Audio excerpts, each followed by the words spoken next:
اس week میں ایک current affair کے طور پر ایک ایشو سامنے آیا، اسے چاہ رہا ہوں کہ ڈسکس کروں، اور پاکستان لیول کے اوپر ایک ہنگامہ اس حوالے سے کھڑا ہوا ہے، اور وہ ہے ہمارے راولپنڈی شہر کے ایک مناظر مفتی صاحب، مفتی حنیف قریشی حافظہ اللہ تعالی۔ ہم حنیف قریشی کو بالکل بھی مناظرے کے قابل نہیں سمجھتے۔ اگر آپ نے مناظرہ کرنا ہے آپ بٹھائیں جناب راشد محمود قادری صاحب کو۔ راشد محمود کا نام آتے کرنٹ کیوں لگ جاتا ہے؟ وہ پنڈی کا کالا کوا، اے حنیف قریشی تمہارے سر پہ اللہ کی لعنت ہو۔ وہ پنڈی کا ایک کالا کوا، اے حنیف قریشی تمہارے سر پہ اللہ کی لعنت ہو۔ صحابہ ملعون حنیف قریشی کو گرفتار کرو ملعون حنیف قریشی کو، ملعون حنیف قریشی کو، صحابہ کی گستاخی کرنے والے ملعون حنیف قریشی کو۔ راولپنڈی کرانے والا ایک حنیف نامی ذاکر شخص نے ہمارے آقا مولا حضرت محمد مصطفیٰ صلی اللہ علیہ وسلم کے صحابہ کرام عالم رضوان کی توہین کرنا اس کا یہ شیوا ہے،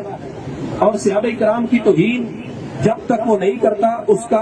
کھانا بھی ہضم نہیں ہوتا۔ ہم چاہتے ہیں کہ آپ کون ہیں، آپ کی کیا حیثیت ہے؟ حضرت میں آپ کو پھر بتا دوں گا ہم کون ہیں۔ ہم الحمدللہ عوام ہیں جو آپ کے سامنے بات کر رہے ہیں۔ الحمدللہ میرے ساتھ اس وقت کثیر تعداد میں عوام الحمدللہ اکٹھی ہے اس موقع پہ۔ ہم حنیف قریشی کو بالکل بھی مناظرے کے قابل نہیں سمجھتے۔ جامعہ رافضیہ کے تربیت یافتہ رافضی غنڈہ جو صحابی رسول حضرت عمر بن عاص رضی اللہ تعالیٰ عنہ کو یزیدی بھی کہہ رہا ہے، کتا بھی کہہ رہا ہے، لانتی بھی کہہ رہا ہے العیاذ باللہ، اور کہہ رہے ہیں ہم تو ان کو اپنی جوتی پہ بھی نہیں لکھتے، اپنے کتوں کا نام بھی حضرت عمر بن عاص کے نام پہ ہم نہیں رکھتے۔ یہ جو غنڈہ ہے آئے روز اصحاب کبار رضوان اللہ علیہ مجمعین کے متعلق صراحتاً، کنایتاً، اشارتاً بکتا رہتا ہے اور زبان تان دراز کرتا رہتا ہے۔ یاوہ گوئی اور ہرزہ سرائی اس کا شیوا اور پیشہ ہے۔ آج میں اس سے توبہ کا مطالبہ نہیں کروں گا، کیونکہ دل سے توبہ وہ کرتا ہے جسے اللہ اور اس کے رسول کی بارگاہ میں جواب دہی کا خوف ہو۔ اس پر میں یہ کہہ دوں کہ حنیف قریشی نامی جو راولپنڈی کے خطیب ہے، وہ ایک تو یہ میں کنفرم کر دوں کہ وہ کل بلکہ اس سے پہلے یہ آپ کو بتا دوں کہ وہ شخص مفتی نہیں ہے، خام خواہ اس کو مفتی نہ بولا کریں، مجھ سے زیادہ اس کو کوئی نہیں جانتا۔ میں 2002 سے 4 تک جامعہ رضویہ سیالون راولپنڈی میں نے 2 سالہ تجوید و قرات کورس کی ہے۔ اس کے بعد پھر میں لاہور آ گیا تو دوسرے سال میں یہاں پڑھتا تھا۔ اس وقت لاہور سے وہ 5-7 بندوں کی سفارشات ڈلوا کے مجھے راولپنڈی اس نے اپنے یہاں بلایا کہ آپ قرآن بڑا سونا پڑھتے ہیں، تمہارے آگے کھڑے ہو کے آپ تراویح سنائیں۔ میں نے 30 پارے اس کے آگے کھڑے ہو کے سنائے ہوئے، اور میں جتنا اس کو جانتا ہوں شاید آپ میں سے کوئی نہیں جانتا۔ میں اس کے گھر کو، اس کی فیملی کو، فیملی ممبرز کو، اس کے تمام عقائد کو، اس کے مرشد خانہ کو، ابتباد والا وہ مرید جو وہ سید حسین الدین شاہ صاحب کا نہیں ہے، یہ بھی ذہنوں سے نکال دیں۔ وہ مرید ابتباد توری کے مقام پر ایک پیر ہوتا تھا غلام مصطفیٰ شاہ توری والا، اور وہ اتنا بدترین گستاخ تھا کہ وہ کوڑا کرکٹ کے ڈھیر پہ کتے کو دیکھ کے کہتا یہ معاذ اللہ معاویہ جا رہا ہے۔ تو حنیف قریشی ابھی ہم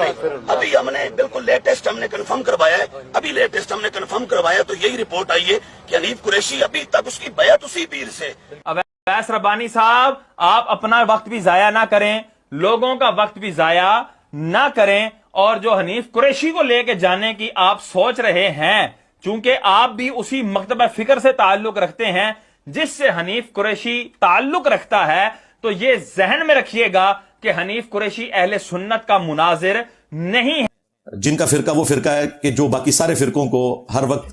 گستاخی کے نیزے کی نوک پر لے کر رکھتا ہے۔ تو چونکہ ہمارا بلٹ اپ بھی اسی فرقے سے ہوا ہے، اس لیے میں نے انہی کے اصول اور مبادی کے اوپر کبھی کسی کے اوپر گستاخ رسول ہونے کا فتویٰ تو نہیں لگایا، لیکن عبارات کے اوپر میں گستاخیاں جو ان کے بزرگان دین نے کی ہیں وہ ہائی لائٹ کرتا ہوں، اس کے بعد معاملہ اللہ کے سپرد کرتا ہوں۔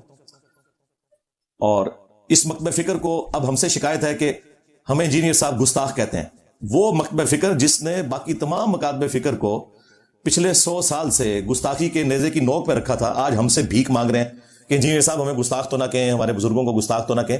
حالانکہ میں نے اسپیسیفکلی بائی نیم کسی کو کبھی گستاخ نہیں کہا، صرف عبارتوں پہ بات کی ہے۔ اگر عبارت ثابت ہوتی ہے تو وہ اللہ کے حضور خود جواب دہ ہوگا، اور اگر نہیں ثابت تو ٹھیک ہے، معافی ہے۔ تو اس کے لیے میں نے ایک ٹرم ڈیوائز کی تھی کہ یہ اعلیٰ حضرت کے نامکمل مشن کی تکمیل ہے جو ہم کر رہے ہیں، کیونکہ بریلوی خود یہی کچھ کرتے تھے جب ہم نے ان کے ساتھ کیا، یعنی کہ